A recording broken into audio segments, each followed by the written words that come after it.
A woman's scream tears through the desert night. "I will not die here!"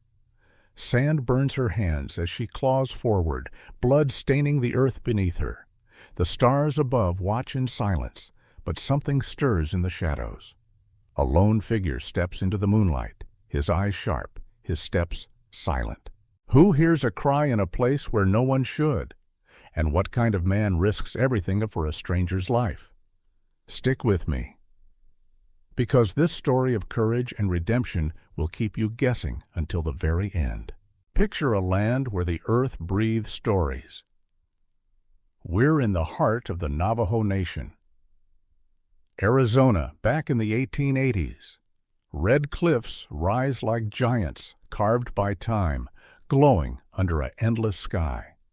The air carries the sharp scent of sage, and every rock, every gust of wind, feels alive with meaning. For the Navajo, this desert isn't just a place. It's a spirit, a guide, a home where every step echoes with purpose. Meet Sara Whitefeather, a young Navajo widow with fire in her soul. Life hasn't been kind to her. She's carried the weight of loss and loneliness, her heart scarred but never broken. Sara dreamed of a fresh start, a chance to leave the pain behind.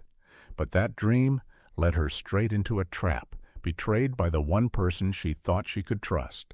Then there's Kael Tso, a Navajo tracker who walks the canyons alone. He's quiet, his eyes holding stories he rarely shares. Years ago, settlers stole his family, leaving him with nothing but grief and the wisdom of his people. Kael lives by balance, listening to the land, healing when he can, but always keeping his distance from others. And there's Jonas, a smooth-talking outlaw with a smile that hides lies. He's no Navajo, just a man chasing his own greed. Jonas lured Sara with promises of love, but his heart was cold, his plans cruel. He left her for dead to bury his secrets, thinking no one would ever find her. This is a story of survival, of a woman fighting to rise from the dust, and a stranger who hears her call when no one else does. Something powerful is about to unfold in these sacred canyons, a journey that will test the heart and reveal what it means to truly live. Sara Whitefeather opens her eyes to a world of pain. She's sprawled in a canyon, the sun blazing down like a furnace, burning her skin raw. Her body feels broken, bruises pulsing, her ankles swollen and useless. Rough ropes bite into her wrists, tying her hands tight, stealing the feeling from her fingers. She's dizzy, her head spinning, the world tilting around her. Where is she? How did she end up here, alone, in this searing trap of stone and sand? Then it hits her, a memory sharp as a blade. Jonas Reed's face, his cold smile glinting in the firelight. His voice, smooth and cruel, whispering, "No one will find you," as he shoved her off a cliff. She remembers the fall, the world tumbling, rocks and sky blurring together, her scream swallowed by the wind. He left her here to die. Her own husband, the man she trusted with her heart. The betrayal cuts deeper than any wound, twisting in her chest like a knife. Sara lies there, the sun hammering her body, her throat dry as dust. Despair creeps in, heavy and dark, whispering for her to give up. But something stirs inside her, a spark that refuses to die. She remembers her Navajo mother, long gone, sitting by a fire, her voice soft but strong. "Listen to the earth, Sara," she'd said. "It has a heartbeat, and it will carry you when you're lost." Those words echo now, pulling Sara back from the edge, urging her to fight. She scans the ground, her eyes catching a glint in the sand, a jagged stone, sharp and black, half buried like a gift from the earth. Her fingers tremble as she reaches for it, scraping her skin to grab it. She starts sawing at the ropes, each movement agony, her hands shaking, her breath short. Every slice is a promise, a vow to herself. I will live. I will not let him win. The ropes fray, then snap, falling away, and for the first time she feels a flicker of power, small but fierce. The Navajo believe the land tests us, but it also speaks. To survive, you must hear its voice. Sara looks up, her eyes stinging from sweat and dust, and sees a raven circling high above. Its black wings catch the light, soaring in wide, graceful loops. To her people, a raven is a guide, a messenger of hope, pointing the way forward. Her heart lifts, just a little, as if the bird is telling her she's not alone.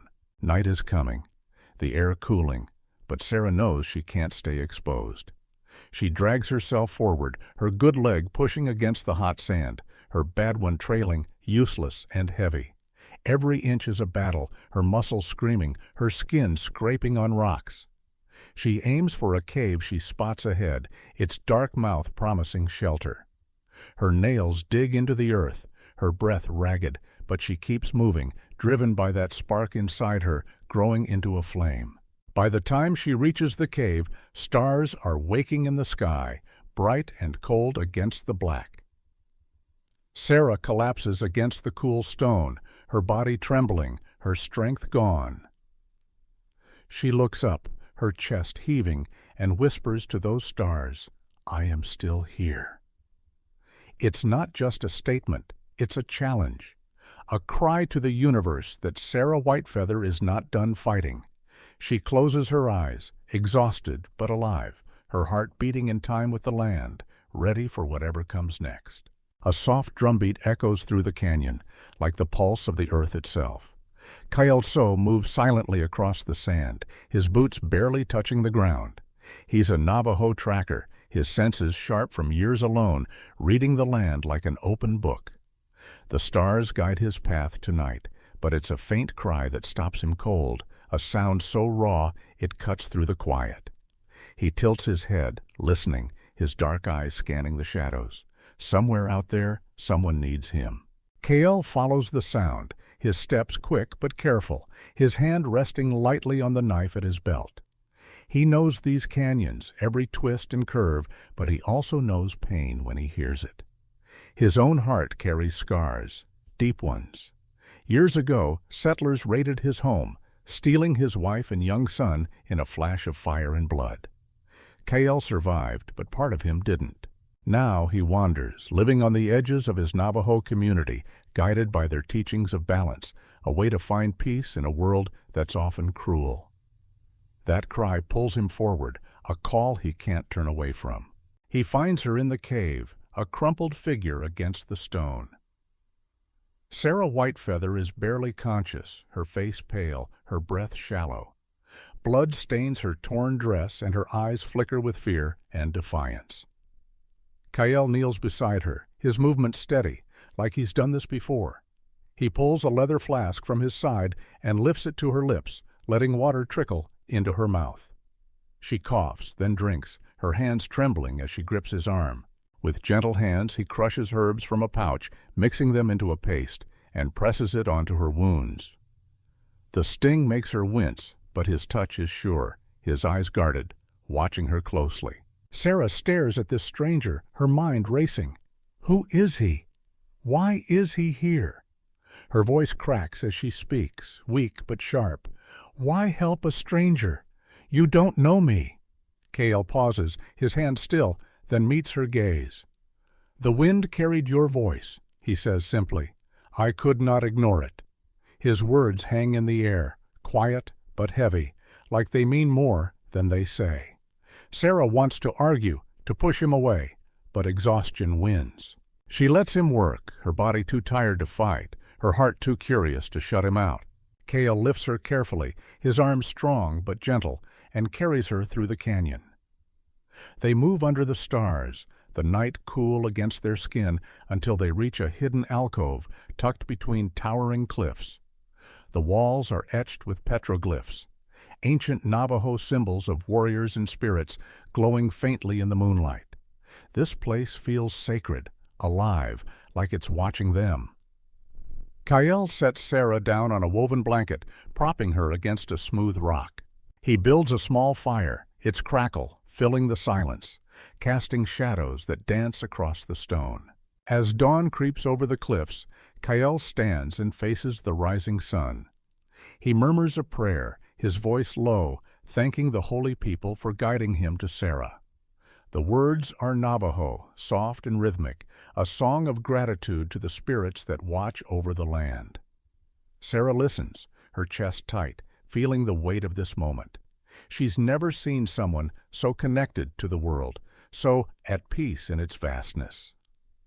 It stirs something in her, a memory of her own roots, long buried under pain. Kael sits beside her, offering a strip of dried meat. She takes it, her fingers brushing his, and asks, "Why do you stay out here, alone?" He looks at the fire, his face unreadable, then speaks.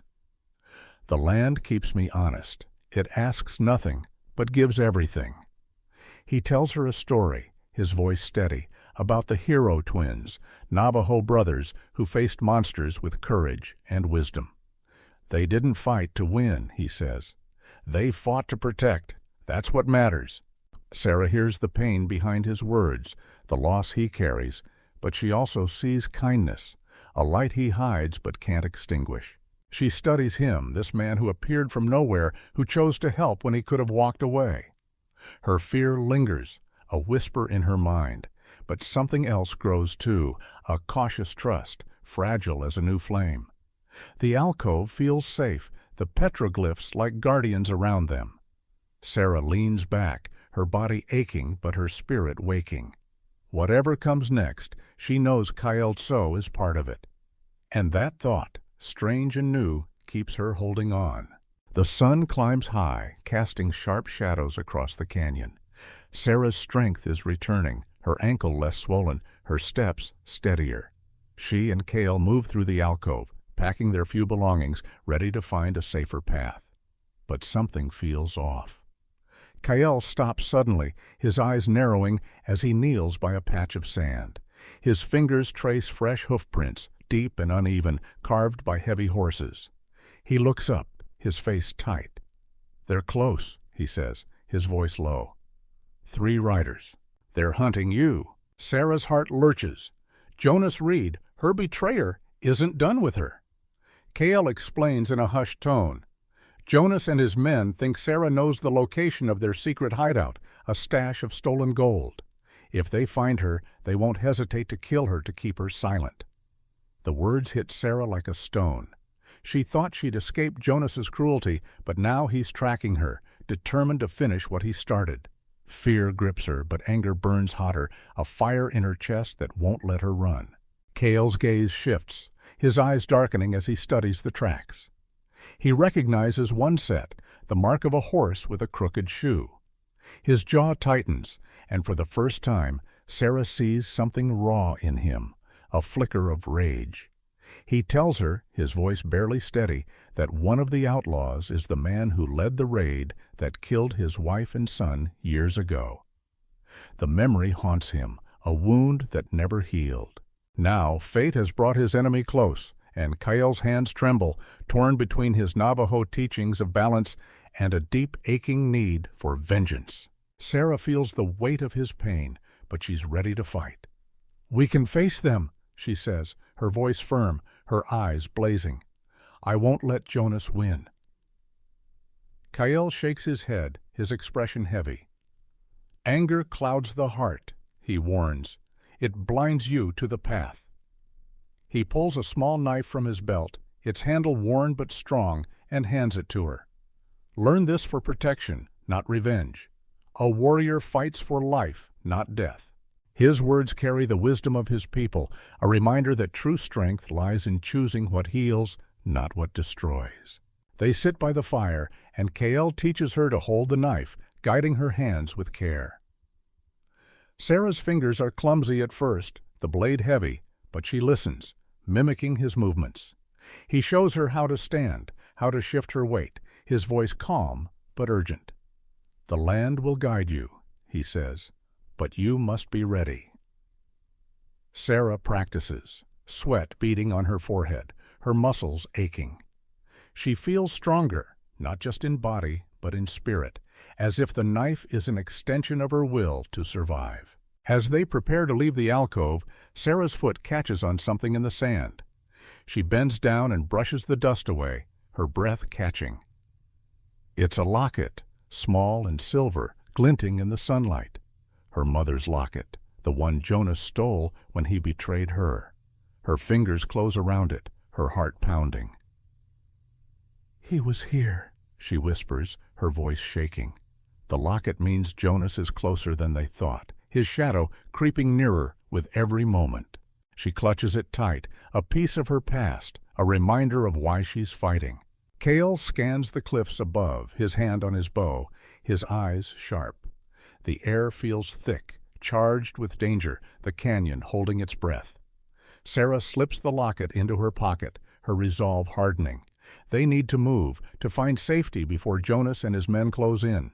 But the question hangs heavy between them. Will they outrun their hunters, slipping through the desert like ghosts, or will they face them under the vast, unyielding stars where every choice could mean life or death? The canyon waits, silent, as their path grows darker. Dusk settles over the canyon, painting the cliffs in shades of gold and shadow. Sara and Kael